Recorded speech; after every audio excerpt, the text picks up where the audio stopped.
हाँ तो प्यारे कप्तानों, आज बात करेंगे हम किसी भी संख्या के घनमूल को कैसे निकालें। देखिए, आप घन निकालना तो जानते होंगे अमूमन, ठीक है। मैं आपको चुटकियों में, ठीक है, मात्र 2 सेकंड में किसी भी संख्या के घनमूल को निकालना सिखा दूंगा, ठीक है। ऐसी जबरदस्त ट्रिक बताऊंगा जो आपको हमेशा कॉम्पिटिटिव एग्जामों में काम आने वाली है, ठीक है। तो इससे आसान ट्रिक आपको नहीं मिलेगी। तो देखिए, सबसे पहले मैं आपको बता दूं अमूमन, आपको इसके लिए 1 से लेकर 10 तक घन याद होने चाहिए। जैसे 1 का 1 होता है, ठीक है, 2 का 8 होता है, 3 का 27, 4 का 64, 5 का 125, 6 का 216, 7 का 340, 8 का 512, 9 का 729, 10 का कितना 1000। आपको मात्र 10 तक याद होंगे तो आप दुनिया के किसी भी नंबर का क्या क्यूब रूट यानी कि क्या घनमूल निकाल सकते हैं मात्र 2 सेकंड में। जैसे मैं आपको बता दूं, ठीक है।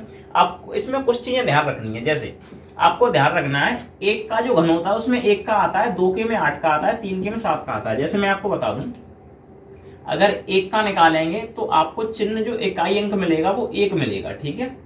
अगर आप 2 का निकालेंगे तो आपको इकाई अंक मिलेगा 8 का, ठीक है। अगर आप 3 का निकालेंगे, ठीक है, तो आपको इकाई अंक मिलेगा 7 का। कितने का? 3 का निकालेंगे तो इकाई अंक मिलेगा आपको 7 का, ठीक है। अगर आप 4 का निकालते हैं तो आपको इकाई अंक मिलेगा 4 का। अगर आप 5 का निकालते हैं तो आपको इकाई अंक मिलेगा 5 का। अगर आप 6 का निकालते हैं तो आपको इकाई अंक मिलेगा 6 का, ठीक है। आप 7 का निकालेंगे तो ये 7 का यहाँ पे लिखा है, उसमें 3 का मिलेगा, ठीक है। 8 के में 2 का मिलेगा, बस इतना है। अगर आप 0 का निकालते हैं तो उसमें तो 0 ही मिलता है, ये तो सबको पता है, ठीक है। तो बस ये अंक मिलेंगे, आपको इनसे ध्यान रखना होता है, ठीक है। और ये आप यहाँ से देख सकते हैं, देखिए 1 के में 1 का मिलेगा, 2 के में 8 का मिलेगा, मिल रहा है। तो 8 के में फिर आपको 2 का मिलेगा, ये बात क्लियर है, ठीक है। मैं आपको बता दूं तो देखिए, 2 में ही रिवर्स चेंज होता है। एक होता है 2 का 8 के साथ में, 7 का 3 के साथ में, बस इनमें चेंज होता है, अदर किसी में चेंज नहीं होता, ठीक है। अब आप इसके हिसाब से कैसे निकाल सकते हैं तो देखिए, मैं आपको बताता हूं। आपको एक नंबर लेना है। जैसे आप नंबर ले लेते हैं फिलहाल 5832। कितना? 5832 आपको नंबर लेना है। आपको चेक करना है ये संख्या किसका घन है, ठीक है। अगर मैं आपसे बात करूं, आपको चेक करना है इसका क्यूब रूट। क्या निकालना है आपको? Cube root. तो आप क्या करेंगे, आप इस नंबर को उठाएंगे, ठीक है। क्या करेंगे आप? इस नंबर को उठाएंगे तो आप देखेंगे कि ऐसी कौन सी संख्या है जिसका अगर हम घन करें तो 2 का मिलेगा हमको, ठीक है। तो आप 8 का करेंगे, मैंने बताया 8 का करेंगे तो 2 का मिलेगा, 2 का करेंगे तो 8 का। तो आप क्या करेंगे, 2 का कर रहे हैं तो कितना मिलेगा आपको? 8 का। आप ऐसे समझ लें, आप 2 का कर रहे हैं तो 8 का नहीं, कितने का करने पे 2 का मिलेगा? तो भाई 8 का करने पे 2 का मिलेगा, तो यहाँ पे तो आप 8 लिखेंगे, ठीक है। बस अब हम क्या देखिए, इसका क्यूब रूट यानी घनमूल निकाल रहे हैं। तो घनमूल में कितने अंक होते हैं? 3। तो मैं आपको बता दूं, आपको 3 अंक छोड़ देने। कितने? आपको 3 अंक छोड़ने। तो आप इन तीनों अंकों को छोड़ दीजिए। कितना? 832 छोड़ दिए, कितना रह गया? मात्र 5। अब आपको भाग जैसा सिस्टम करना। भाग जैसा कैसे? जैसे 5 का भाग दो किसी संख्याओं तो उससे ज्यादा ना निकले, कम रह जाए। उसी तरीके से आपको कुछ संख्याओं का अब क्या घन देखना है, घन। तो ऐसी संख्याओं का घन देखिए जो 5 से ज्यादा ना हो, 5 से कम हो। जैसे मैं आपको बता दूं, 1 का घन होता है 1, 5 से कम होता है। 2 का घन होता है 8, ये तो 5 से ज्यादा होता है। तो यहाँ पे हम 2 नहीं ले सकते, क्योंकि 2 का घन तो कितना हो जाएगा? 8 हो जाएगा। तो 5 के लिए हम कितना लेंगे? 1 लेंगे। तो यहाँ पे हमारा फिर 1 आएगा, तो ये हो जाएगा 18 का। कितने का हो जाएगा? 18 का। कुछ बच्चों को शायद इससे समझ में ना आया हो, अगला वाला देखें आप, ठीक है। जैसे मैं दूसरा नंबर ले लेता हूँ, तो दूसरा नंबर लेता हूँ 9261। कितना? 9261 लेता हूँ। अगर इसका निकालेंगे तो देखिए, 1 कितने के में आता है आपको पता है? 1 के में। तो आप 1 रखेंगे, ठीक है। फिर वही नियम, आप 3 अंकों को छोड़ देंगे। आप 3 अंकों को छोड़ दीजिए, ये 3 अंक छोड़ दिए तो कितना रह गया? 9। तो देखिए, 1 का क्यूब 1 होता है, 2 का क्यूब 8। तो ये 8 9 से कम है ना 2 का क्यूब। तो आप यहाँ पे 8 का घनमूल लेंगे। क्या? घनमूल, ठीक है। तो घनमूल लेंगे तो कितना हो जाएगा? 2। तो यहाँ पे 2 आएगा, तो ये 21 का हो जाएगा, ठीक है। इस तरीके से आप निकाल सकते हैं। नेक्स्ट अगर मैं आपको बता दूं, ठीक है, दूसरा जैसे 46,656 लेता हूँ। इस बार बड़ा नंबर लेता हूँ, 46,656। तो देखिए, 6 का कितने के में आता है आपको पता है? सर अभी बताया आपने, 6 का 6 के में आता है ना, ठीक है। आप देख सकते हैं 6 के में 6 का आता है। आप यहाँ से देखिए, 6 का क्यूब करेंगे 216 यानी 6 का आएगा, ठीक है। तो अब देखिए इकाई अंक, तो आपको 3 अंक छोड़ने ये वाले। अब कितना यहाँ पर आ गया? 46। तो किसी संख्या का क्यूब देखिए जो 46 से कम हो, ठीक है ना, यानी किसी संख्या का घन 46 से कम हो, ज्यादा नहीं होना चाहिए, कम होना चाहिए। तो देखिए, मैं आपको बता दूं, 4 का क्यूब होता है 64, ये 46 से ज्यादा हो जाता है, तो इसे तो हम नहीं ले सकते, 4 को नहीं ले सकते इस बार। तो 3 का क्यूब कितना होता है आपको पता है सर? 27 होता है, तो इसे तो ले सकते हैं। तो बस आप 3 ले लीजिए, हो गया काम खत्म। तो कितना हो जाएगा? 36। तो इतने का कितना हो जाएगा? 36 हो जाएगा, ठीक है। आप इस तरीके से कर सकते हैं, ये टफ नहीं है, बहुत ही आसान है, ठीक है। दूसरा अगर नंबर ले लूं मैं, ठीक है ना, जैसे नंबर कितना ले लूं, मैं ले लेता हूँ 1,40,608। अब देखिए, 8 के लिए आपको क्या लेना पड़ेगा? 2 का, ठीक है, क्योंकि 2 का क्यूब 8 होता है, ठीक है, तो आप 2 का लेंगे। उसके बाद में आप 3 अंकों को छोड़ देंगे, तो ये 3 अंक आपने छोड़ दिए, ठीक है।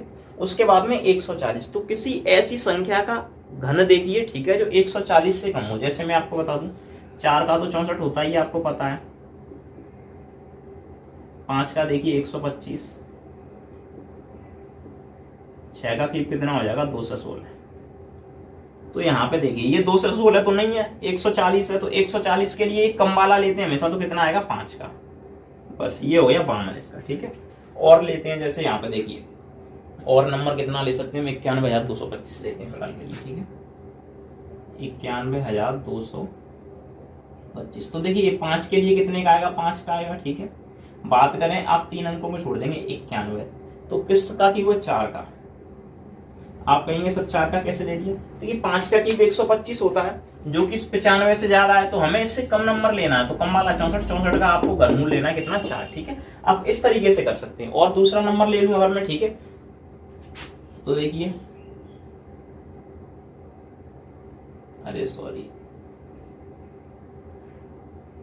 969, ठीक है, ये होता है पूर्ण क्यूब। तो देखिए आप 9 का कितने के में आता है, तो आपको पता है 9 का 9 के में ही आता है, तो यहाँ पे कितना आएगा 9, उसके बाद 3 अंक छोड़ दिए। तो ऐसी संख्या का क्यूब देखिए 704 से कम हो, तो देखिए 9 का ही होता है 729, यहाँ पे 729 है नहीं 704 है, तो आप कितना लेंगे यहाँ से 512 लेंगे, यानी कि 8 लेंगे, आप क्या रखेंगे यहाँ पे 8, तो ये 89 का क्यूब हो जाएगा, कितने का हो जाएगा 89 का। तो आप इस तरीके से कर सकते हैं जस्ट 2 सेकंड में। और भी एग्जांपल लेके आपको दिखाता हूं मैं अभी, ठीक है। तो चलिए मैंने ये नंबर ले लिए, अब हम इनका क्यूब रूट निकाल के दिखाते हैं। तो यहाँ पे देखिए मैंने आपको बताया, आपको यूनिट डिजिट दिख रहा है, यानी इकाई अंक कितना 5 का, तो 5 का तो 5 में ही आता है, तो हम यहाँ पे कितना लिख सकते हैं 5, ठीक है। अब देखिए आपको 3 अंक छोड़ने, तो 3 अंकों को छोड़िए, अब कितना रह गया 274। तो देखिए फिर से यहाँ पे मैं आपको बता दूं, 6 का क्यूब कितना होता है, तो 216, आप इधर देख सकते हैं, तो ये 274 से कम है ना 216, तो ये तो हम ले सकते हैं कितना 6, क्या हम 7 का ले सकते हैं। तो देखिए 7 का 343 होता है यहाँ पे, अब 343 से कम नहीं, कम है, ठीक है, ज्यादा नहीं है, तो अब 7 का नहीं ले सकते, फिर आप कितना लेंगे 6 का, तो ये 65 का क्यूब हो जाएगा। अगर इसकी बात करें 7 का, तो देखिए मैं आपको बता दूं 7 का आता है 3 के में, देखिए 7 का आता है 3 के में, 3 का आता है 7 के में, बस आपको ये याद रखनी है। तो 7 का है तो आप यहाँ पे क्या लिखेंगे 3 का, ठीक है। अब उसके बाद में आपको फिर से 3 अंक छोड़ने, तो ये देखिए अब कितना है भाई साहब 250, तो 250 के लिए आप क्या ले सकते हैं, तो देखिए ये 343 तो 250 से ज्यादा होगा, तो आप 216 लेंगे, कितना लेंगे 216, यानी कि आप कितना ले सकते हैं 6, तो ये हो जाएगा आपका 63 का क्यूब, ठीक है। तो अगर बात करें यहाँ पे, तो देखिए आप 2 का है, तो 2 के लिए कितने का आता है, आपको पता है 8 का आता है, 2 का क्यूब कितना होता है 8, तो आप 8 लेंगे, ठीक है, या 8 का वर्गमूल कितना होता है 2, इस तरीके से, ठीक है, घनमूल सॉरी। तो अब देखिए आपको 3 डिजिट छोड़ने, तो आप यहाँ पे 3 छोड़िए, अब कितना आ गया 941। तो अभी आपको बताया 1000 का कितना होता है, 10 का क्यूब कितना होता है 1000, तो देखिए यहाँ पे 941 है, तो आप 1000 तो नहीं ले सकते, ठीक है, ये तो कैंसिल हो जाएगा, तो आपको इससे पीछे वाला लेना होगा 729, 729 का कितना होता है 9, ठीक है, तो यहाँ पे कितना आएगा 9, इस तरीके से आप कर सकते हैं। अब बात की जाए इसकी, तो देखिए 8 का, 8 के लिए कितना आता है आपको पता है 2 का आता है, अब 3 अंक छोड़ेंगे ये वाले 3, ठीक है। इसके बाद में देखिए 1061, तो मैं आपको बता दूं यहाँ तो मैंने 10 का लिखा है, अगर मैं यहाँ पे 11 का भी क्यूब लिख दूं तो ये होता है 1331, कितना 1331। तो देखिए अब 1061 है, तो 1331 से तो ये कम है, तो ये वाला लेंगे आप कितना 10, 10 का 1000 होता है जो कि इससे कम है, ठीक है, तो कितना हो जाएगा फिर 10 आएगा, कितना 10, तो ये हो जाएगा आपका 102 का क्यूब, ठीक है, इस तरीके से। अगर इसकी बात करें 9 है, तो 9 का किस में आता है 9 में ही आता है, इस तरीके से। अब आप 3 अंकों को छोड़ेंगे यहाँ पे ऐसे, अब कितना है 9129 है, कितना है 9129। तो देखिए मैं आपको बता दूं, जो आप देखते हैं 21 का क्यूब, कितने का 21 का क्यूब, अगर मैं बता दूं तो ये होता है आपका 9261, ठीक है, और 20 का क्यूब कितना होता है, ये होता है 8000, ये बात आपको ध्यान रखनी है। अब आप देखिए ये वाली जो संख्या है 9129, तो देखिए इस 9261 से कम है, इसके बराबर तो नहीं है, ना ही इससे ज्यादा है, तो ये कम है, तो आप क्या करेंगे, आप इसको नहीं लेंगे, क्या आप इसको नहीं लेंगे, ठीक है। उसके बाद में आप क्या लेंगे, आप ये वाला ले लेंगे, तो कितना लेंगे आप 20 लेंगे, कितना लेंगे 20, ठीक है, इस तरीके से, ठीक है। अच्छा अब कोई संख्या रह जाती है इसमें 0 आता है, अगर मैं उसका आपको बता दूं, वरना आप कहेंगे सर ने बताया नहीं, ठीक है। तो देखिए जैसे हम लेते हैं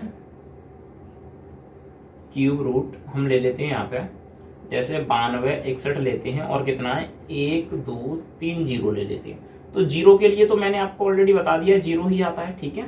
उसके बाद में आप 3 अंक छोड़ेंगे। अब आप इस नंबर को देख सकते हैं ये कितने का हो सकता है, तो 92 61 है, तो ये तो 92 61 है ही, तो कितने का 21 का, तो आप इस तरीके से 21 लिख सकते हैं। ठीक है, तो इसमें आपको समकूड़ मिलेगा, ये सबसे आसान रहता है जीरो वाला। ठीक है, अगर ज्यादा जीरो हो जाए, जैसे मैं आपको बता दूं, जैसे 216 1 2 3 1 2 3, ठीक है, ये हो जाए। अमूमन बहुत सारे जीरो हो जाए तो भी घबराना नहीं है, सबसे सरल है। एक जीरो है तो आप एक जीरो लीजिए, हटाइए, ये क्या 3 सेट छोड़िए इसके। ठीक है, फिर से अगर इसमें जीरो है तो देखिए जीरो फिक्स क्यों होता है, तो आप उसको छोड़ सकते हैं। फिर से आप इसे देखिए तो कितना है, आप इस जीरो को ले सकते हैं, ये 3 सेट का एक जीरो, फिर से 3 सेट का एक जीरो। ठीक है, अब ये 6 का कितने के में आता है वो देख सकते हैं, नहीं तो सीधी बात बताऊं, आप इस 216 को देखिए ना कितने का क्यूब है, तो ये कितने का होता है, तो मैं आपको बताऊं 6 का होता है। बस काम खत्म है, यहाँ पे कितने का होता है 6 का 216, आप ये देख सकते हैं। ठीक है, तो बस इस तरीके से आप निकाल सकते हैं। ठीक है, तो आई होप, उम्मीद करते हैं आपको ये टॉपिक समझ में आया होगा। ठीक है, हालांकि सबसे आसान है, इससे आसान होता नहीं है। ठीक है, और इससे फास्ट आपको कहीं भी बताया नहीं जाएगा। ठीक है, आप इस हिसाब से, अगर आपसे कोई नंबर दे दे और आपसे पूछे इसका घनमूल बताइए, तो आप मात्र 2 सेकंड में उसे बता सकते हैं। ठीक है, तो आपको हालांकि अमूमन ये क्राइटेरिया पता होना चाहिए, हालांकि सब बच्चों की ऑलरेडी पता होता है, तो आपको ही पता होगा। ठीक है, तो आप इस तरीके से देख सकते हैं। और भी अच्छे वीडियो देखने के लिए हमारे चैनल को सब्सक्राइब करें, वीडियो को लाइक करें, शेयर करें। ठीक है।